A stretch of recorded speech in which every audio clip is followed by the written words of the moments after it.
Opo, kaya kung hindi, if you don't look the part, halimbawa, ano ka, motivational speaker. Tapos ang kinakausap mo mga mahihirap at mga gustong umasenso sa buhay, umangat. Tapos ikaw naman hindi ka nakaranas ng hirap o kaya hindi ka naman mahirap na ikuhanin mo yung loob nila. Yes, So you have to ano tuloy, make a story na ako'y yes, naku alam mo ako'y ganito dati, mahirap lang ako. Although hindi ka naman nakaharanas ng hirap. So yes, exactly. magre-resort ka na. Yun. Exactly, Doc. Nakuha mo yung punto ko. At ayan din ang pinupunto ng post-MCGI society. Wala na, we are not degrading the experts, the cult experts. We are not degrading the psychiatry, psychologists. That is their craft. But, sino ang merong mas credibility na magsalita sa on where we are coming from? Nakuha Yun. yung punto? Sino? Yung mismong biktima ng kulto na naka-experience.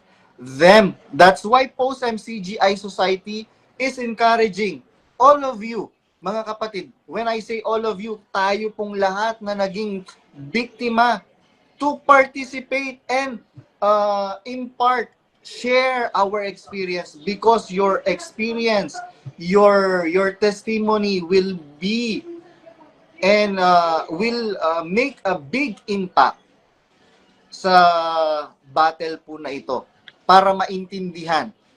Ang ganda nung punto mo. If you are a motivational speaker, how can you motivate people na mahihirap if you yourself hindi mo naman naranasang maging mahirap? Opo. And ganun din po yung naranasan ko before, Brad Badong, yung gusto ko maging gym trainer. Kaya lang, ang nakakahiya sa akin po, payat ako. Nung time, nung time na yun, ano daw, ang sabi nung isa, ano daw ako, scarecrow. Tapos sabi naman nung isa, walis tingting or something like that. Ano, so, Ah, tama nga naman, how can I be a gym trainer? Ang sasabihin lang sa'yo, magpapatrain ako sa'yo, baka ganyan din na maging itsura ko. So, di ba? So, mahirap, mahirap mong i-convince yung tao na ikaw ay gym trainer, na ikaw mismo hindi nakikitaan na, oh, malaki ang katawan mo, nag-workout ka. And the same way, naranasan ko din po yan nung nag-aaral po ako ng acupuncture sa Pinas. May mas senior sa amin, no, mga doctors pa na seniors na nag-acupuncture before us, yung class before us. So, mag-graduate na sila. Ako naman po ay hindi pa mag-graduate, yung nagpa-practicum pa lang. So, pinapanood ko, respectfully, pinapanood ko yung doctor at yung ilang mga nurses at ano, na mag-graduate na. Pinapanood ko sila sa pasyente at sabi naman ng doktor, ikaw ha, ano po, iwasan niyo po yung ganito, iwasan niyo po yung ganyan, bawal sa inyo matatabang mga pagkain, mga may taba, may mga oil, fats, ganun-ganun, dami niya sinasabi po. So, nakatingin sa kanyang pasyente, no? But then, what's difficult is, alam ko may maraming matatamaan dito, but, ano, pasintabi na lang po, obese yung doktor. Obese yung nagsasalita. So, I'm not trying to point out na kung obese ka, masama na yun. Because sometimes, ang obesity, ayon sa pag-aaral talaga, kahit ako, pinag-aralan ko po yun, it can be a something uncontrollable. Yung hindi mo makontrol, magiging obese ka talaga, whether you like it or not. Mayroon siyang problem sa system na you cannot control it. So, magiging mataba ka talaga, whether you like it or not. But to the point na without discipline, without control, tumaba ka or yung lumobo ka ng todo and then ikaw ngayon yung nag-a-advise sa tao na bawal yan, wag kang ganito, wag kang ganyan. It's not motivating sa isang pasyente. Maging yung nanonood din na nagko-control din. Parang, wow. Parang lumalabas tuloy yung sinasabi ng Biblia na bakit mo tinitignan yung mata ng iyong kapatid na hindi mo inaalis yung tahilan sa sarili mong mata. So, you have to embody what you are saying talaga. And yun ang mahirap kasi minsan may kinain po akong liempo or something na may crunchy. Minsan lang po 'yun Minsanan na lang po ako kumain na datnan pa ako nung kapatid dati. Oh, Brad, akala ko ba bawal 'yan? Una-una sabi ko sa sarili ko. Sabi ko sa kanya, wala po akong sinabing bawal 'to. Pangalawa, wala akong sakit. Pangatlo, this is my first meal of the day. So, so my point is, ang hirap talagang i-embody yung although wala akong sinasabing bawal yun. Yun ang So, if I may cut you, Doc, kahit may sinasabi, Apo. politely. Yun yung hirap kay Daniel Rason eh. Biruin mo, sinasabi niya, mga kapatid, dapat po maging malumanay tayo sa pagsagot, etc., pag-ibig. When he himself, pagka nagte-texto siya, biro mo, we're in this world na nakakita ka, nakarinig ka ng mga ngaral na meron siya laging kaaway na hindi naman niya mapangalanan at yung kaaway niya na hindi niya mapangalanan na nanggagalaiti siya sa every time na nagpapaksa siya, gustong-gusto niyang bunutan ng ngipin kahit hindi siya dentista. 'Di ba? So, he's not walking his talk. Ayun po. Yun po yung mahirap.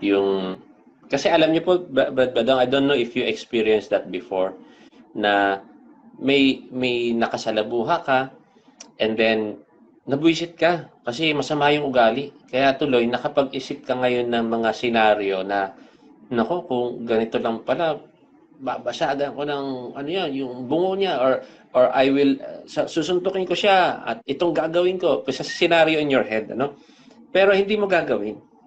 Na hindi niyo po gagawin 'yun. But napapaisip ka ng gano'n. Minsan sa tao, ako, to be honest, minsan nakakaisip ako ng gano'n, lalo na kung agrabyado ka. Yes. But I think that's a normal response ng tao sa anong tawag doon? Oppression. Oppression or na insulto or inaagrabyado. Yun, you have a feeling na gano'n. Although, ang nagde-determine whether or not you are bad is kung mag-a-act ka dun or you will do it talaga to somebody. Ngayon, it's another level pa kung isasabihin mo pa yan sa public. Yes. Kasi you can keep it to yourself naman eh. At saka alam mo ba, Doc, yung pagtutok mo ng barel sa isang tao, katumbas yun ng ipinutok mo siya. Yes po. Yes. Yan. Kaya may etiquette po yun eh. Merong yun. Pwede mong idemanda yun pagka tinutukan ka ng barel. Same thing, pwede, kahit na hindi ko ano bang tawag doon, ipablatter si Daniel Rason, kahit hindi ko siya ipablatter, publicly sinasabi niya, na kahit hindi siya, kahit sabihin niya, hindi naman yan intended for broadcast sa congregation namin yan. Still, you are saying that on public, in public. Diba? Kahit hindi siya intended for broadcast, ang daming nakakapakinig. Ayan, buti na lang meron kaming mga kopya. Kaya mga kapatid, pagka po merong nangyari kay Badong, alam nyo na po kung sinong may kagagawan. Kung mangangaral na nagpapakilalang sugo ng Diyos, na gustong-gusto niya po akong balatan ng buhay. Ang sarap mong balatan ng buhay, tapos ihagi sa patis na punong-puno ng sili. Masakit yun, mahapdi yun, ha? Opo. Kasi parang alcohol na nilagay sa sugat.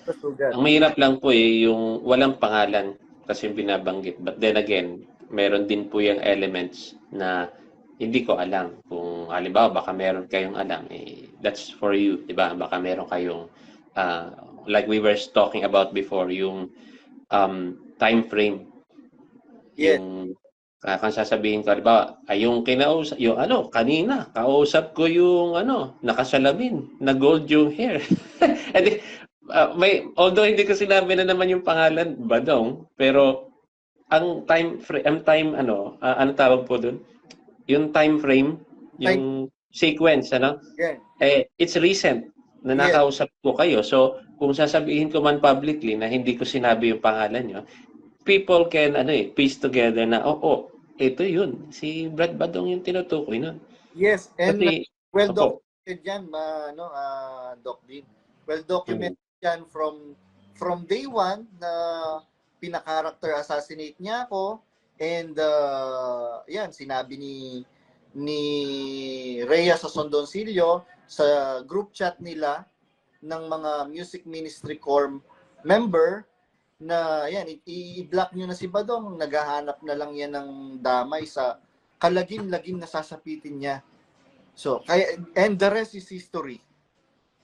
Mahirap po may mga hatol pa. Yan ang mabigat po sa ibang na nagbibigay na agad ng senaryo ng perwisyo na hindi mo alam kung ano bang ihaharap ng bukas.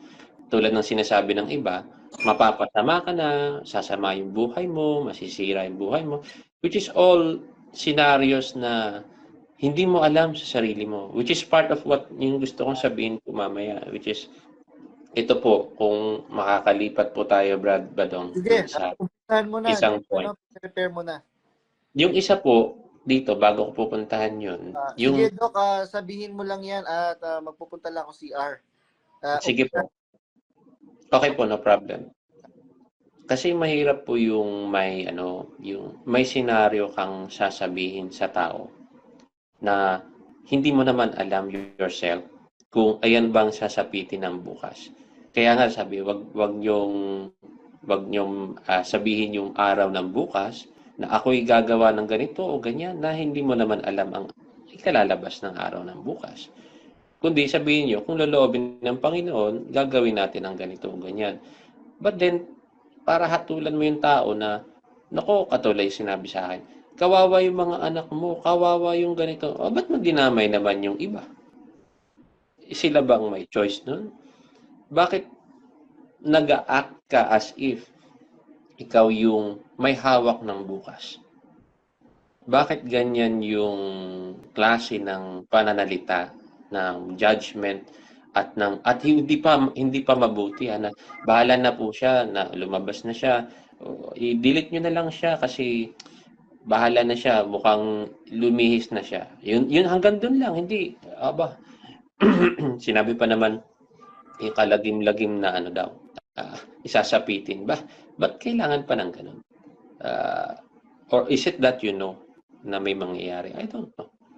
Kailangan talaga wag maging palahaton, which is nakikita ko sa maraming nakikita ko po yun sa maraming post. Kahit ngayon nagpo-post na lang ako ng something na hindi related sa religion, hindi related sa anything, kundi sa aking ginagawa lang, may mga magko-comment doon about religion.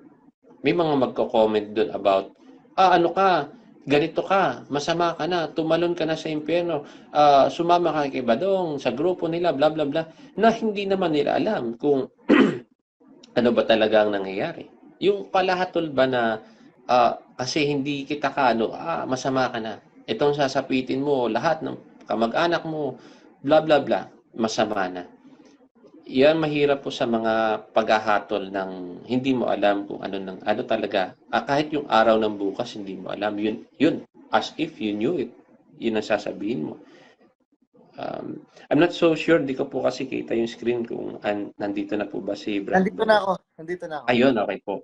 Yun po, brother, yung sinabi nga po sa inyo na yung sasapitin mo kalagim-lagim, it's like nahinatulan ka na alam nila yung araw ng bukas. Yes, as if they are very sure na mapupunta sila sa langit. Ayun po ang mabigat. Ngayon po, on the same note, ang sinabi po kasi dito, ang sinasabi, colloquial term or sinasabi ng common terms ng iba, ay lumabas ka na sa samahan na tunay, etc. Ikaw ay mapapasama, bla bla bla. Well, saan ka pupunta? Ano mangyayari sa'yo? Sasama ka na. Teka lang po. Nung hindi pa ako kaanib, to be fair, hindi naman ako masamang tao.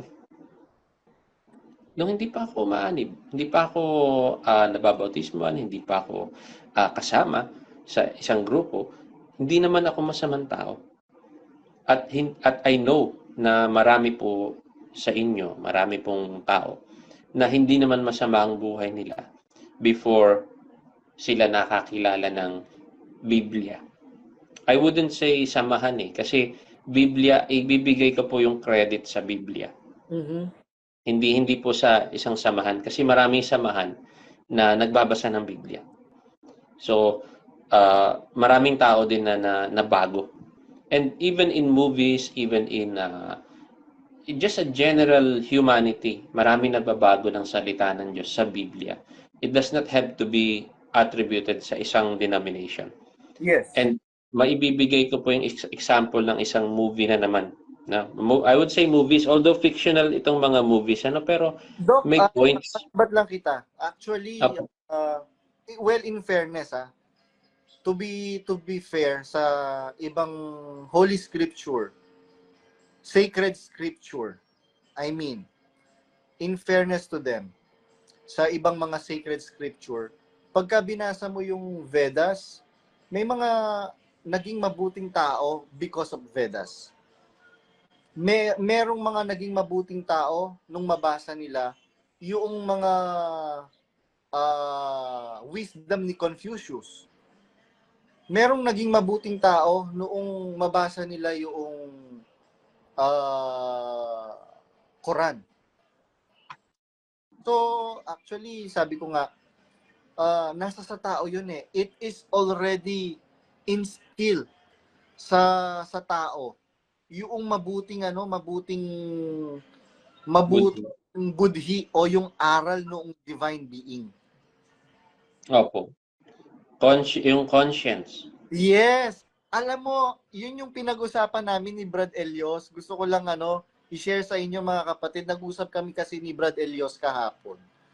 More or less 4 hours kami magkausap. Sa West, ang tawag doon is spirituality. Ang tawag doon, consciousness. Yes. Pero, if you are going to analyze the two, pareho lang ang ibig sabihin nun. Pagiging mabuting tao. Yes po. Kaya sabi ni, nung nag-uusap kami, sabi ni, alam mo Brad Badong, sabi niya ngayon, ang kapal-kapal nung Bible, di ba? Pero alam mo ngayon, pag nakikita ko yung Bible, napakasimple na lang. Ang nakikita ko, 2 word na lang. Alam mo kung ano yung 2 word na nakikita niya? Hindi, ano po yun? Compassion and love. Sabi yes. ko, Doc, alam mo, Brad Elio, sabi ko ganyan, ako isang word na lang ang nakikita ko doon sa makapal na libro na Bible ang tawag. Ang nakikita ko na lang doon, love. Yes po. Kasi, yun nga yung sinasabi ko Hindi ko lumabas tayo sa MCGI, nawala na yun pagiging makatao natin. Yes po. Actually, even before we entered that organization, makatao na tayo, Doc Sabi mo nga kanina, di ba? Mabuti na akong tao kahit hindi pa ako member ng MCGI. And all of us, most of us, hindi tayo masamang tao, mga kapatid. Even before we entered that group. Hindi naman tayo mamamatay tao. Hindi naman tayo Paano, ano bang basihan? Ano ba ang pamantayan pag sinabi mong masamang tao? Yes. Diba? Merong pamantayan kasi. Paano mo masasabing masama kang tao? Iba-iba yung pamantayan ngayon. Pamantayan ng batas ng tao, pamantayan ng batas ng Diyos, at merong pang pamantayan o standard ng tao. Yes. May mga ano pong tawag doon, traditions and customs, pati na rin po yung pinaka-ugat, yung pinaka-malalim po is yun nga po yung conscience na hindi ka makatulog pagka may ginawa kang masama sa tao o kaya ay alam mong niloloko mo yung tao ay hindi mo matiis na hindi mo just a sample lang, kung may trabaho kang may nagtitip, no? Tapos alam mo yung kasama mo na nagtrabaho, kasama mo dapat kahati mo siya dun sa tips na binigay nung kliyente, halimbawa. Tapos kinanya mo, may feeling diyan na mabait itong kasama ko ano siya, he is worthy na dapat, at saka right niya na dahil nagtrabaho din siya, na mahati siya dun sa tips ko. So, meron diyan sa loob mo na hindi mo kayang i-deny na, gawin mo yung tama, gawin mo yung mabuti. So, yun, there is something inside na nagsasabi sa'yo. Ngayon, yan po yung, kung minsan, ang tawag dyan minsan ay instinct. Ngayon, yung instinct mo, dinideny mo yung instinct mo. Kaya pag nakakita ka ng masama sa loob ng isang samahan, may nakita ka, binablock mo na yung instinct mo. Why? Ano may nakita kang something wrong. Maging sinumbong mo man, hindi rin nagawa ng paraan o walang nangyari. So, logically, ang solution dyan is mukhang hindi na tama to, aalis na ako. Pero yun ang instinct mo. Kaya lang, dinideny mo yung instinct mo. So, tuloy, gagawin mo yung sinasabi ng scripture, ikakabit mo dun, sasabihin mo, hindi, magpatawad na lang, patawarin na lang, kalimutan, bura-bura. So, yung instinct mo na nagsasabing, umalis ka na, hindi tama yung nangyayari, ay dinideny mo yun. So, tuloy ka lang. Ay baka sakali, okay lang, patawarin mo na lang, burahin mo na lang, walang nangyari. But alam na alam mo may nangyari. Kaya lang hindi mo din ina-act. Hindi ka nag-act. So, dinideny mo yung sarili mo ng mabuti, yung instinct mo. Yeah, now, takot yung iba na i-follow yung instinct nila. Kaya, hindi ako aalis. Hindi ako, kahit mamatay na. Doc, bakit sila natatakot ngayon to follow their instinct na kahit na meron na silang nakikita, na observe na mga irregularities na hindi na tama na itinuturo at ginagawa ng pamunuan ng MCGI, bakit sila hindi makalaya? I would say fear. Yun, ang ganda nung sagot mo, very straightforward, fear. It's fear po. Because of fear of hell. Opo. Bakit sila nagagawang takutin, Doc? How come they instill fear to members when in fact nakikita naman nagdudumilat na nga sa katotohanan na nagsisinungaling na lang na totoo namang merong Area 52. Totoo naman na merong ganito, etc. etc. How come they can instill fear to members sa mga inosenteng pobreng mga miyembro na ang gusto lang maglingkod sa Diyos, maging makadiyos. Tapos sasabihan mo na, yan, huwag kayong makikinig kay pag nakinig kayo diyan, masasama ang inyong budhi, etc. etc. Ano po kasi yan? How come? Yun, Doc. Kasi po, Brad Badong, it's a programming or a indoctrination na since the beginning na sasabihin pa ulit-ulit or every now and then sasabihin na saan kayo nakakita ng mas tama kaysa dito, na although sa ibang tao they live in a bubble, they live inside a circle na hindi pa sila nakakakita kung ano ba talaga yung nasa labas. Yun, exactly my point, Doc. Meron akong yun nga, kagaya nga nung ng usapan namin, again, may share ko lang yung usapan namin ni Brad Elios kahapon.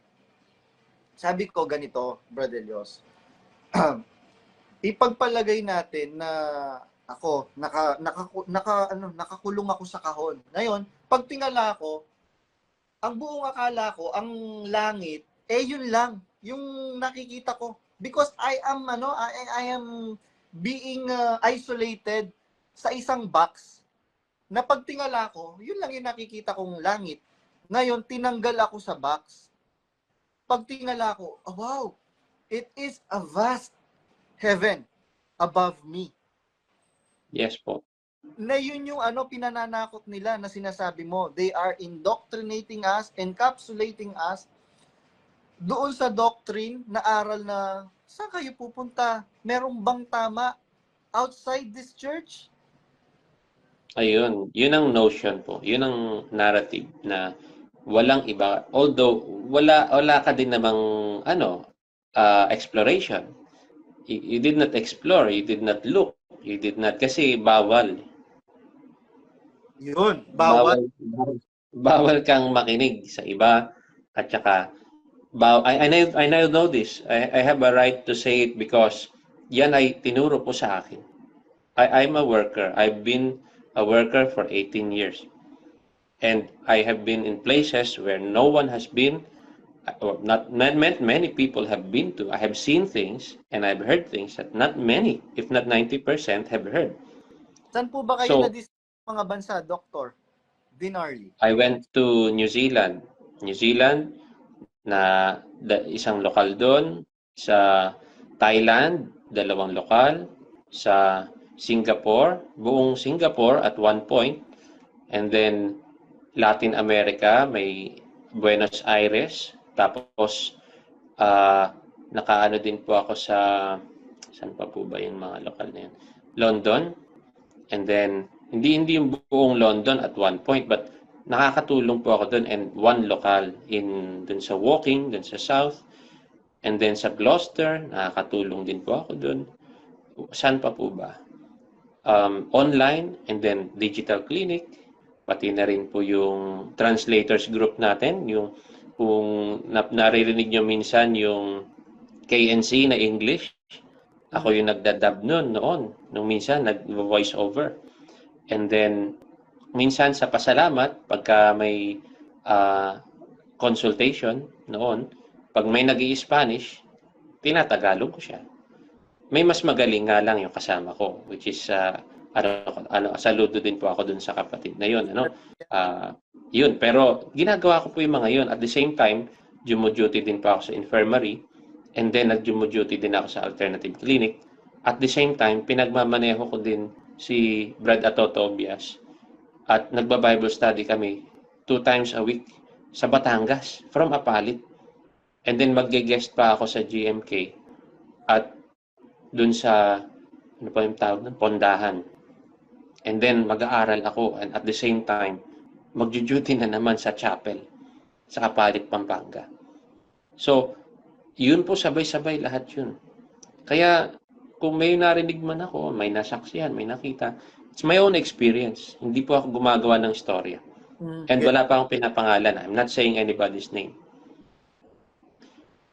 So yun po, Brad Badong, yung experiences ko. So kung meron pa akong napansin or may sinasabi po akong experience, teka lang, before anyone say something, baka tanongin nyo muna yung sarili nyo kung ganun din ba ang pinagdaanan nyo. Mm-hmm. Like your experience, 20 years na naglilingkod sa loob, who knows? Ano ba ang mga nangyayari dyan except you? Mm-hmm. Private yan eh. So, yun po yung mahirap. Kaya yung isa na galit sa akin for some reason, yun ang isang point na gusto kong sabihin. Nung ikay nasa loob pa, hindi ka nila inaaway. Although, ang napapalagay ko, visit na sila sa'yo. Ngayon, lumabas ka lang, may point na sila para awayin ka ng publicly. Yes. So, ba't hindi mo ako inaaway nung ako'y nasa loob? Baka kasi may position ka, baka kasi worker ka, kaya ayaw nilang ma-reprimand. Ngayon may point na sila na para awayin ka publicly because lumabas ka na. Marami silang backer. So, pwede ka nilang murahin or what na walang magre-reprimand sa kanila. Mm-hmm. At they hated you anyway. So, what's the difference? Yeah. So, di ba? They just have a venue now na pwede kang laitin at pagsalitaan ng masama just because wala ka ng power. You're alone now. You're alone in the world. Wala ka ng grupo. At akala nila, basta-basta na lang nila magagawa yun, not knowing na meron palang isang badong na susulpot na maglalakas ang loob to voice out everybody's grievances dyan sa Yes po. sambahayan. And ayan,